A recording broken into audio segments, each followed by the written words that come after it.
Paano mo malalaman kung pinatawad ka na ng Diyos?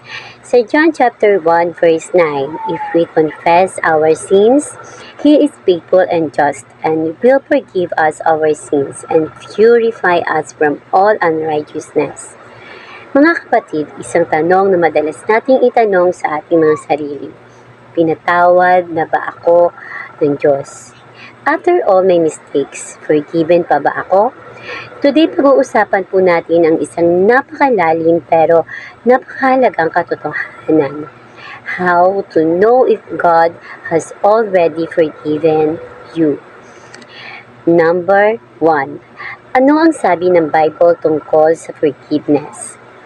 Ayon sa John chapter 1 verse 9, malinaw ang pangako ng Diyos. If we confess our sins, kung aamin tayo, He is faithful and just to forgive. Hindi lang siya nagpapatawad, kundi sigurado at tapat. Hindi nakabase ang forgiveness ng Diyos sa feelings mo. Hindi rin ito nakabase sa kung gaano kalaki ang kasalanan mo. It is based on God's character.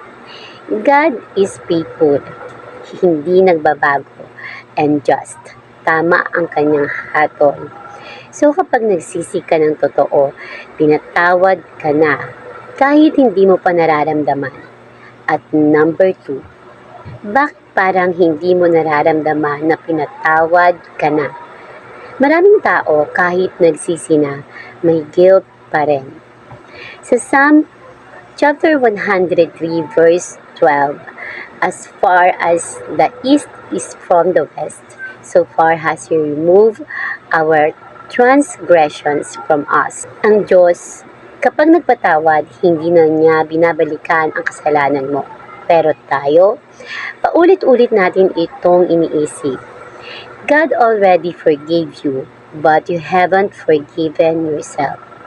At number 3, paano mo malalaman na totoong pinatawad ka na?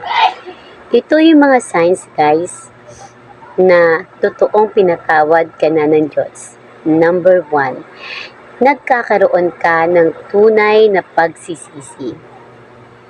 True repentance. Sa Acts chapter 3 verse 19, repent then and turn to God so that your sins may be wiped out.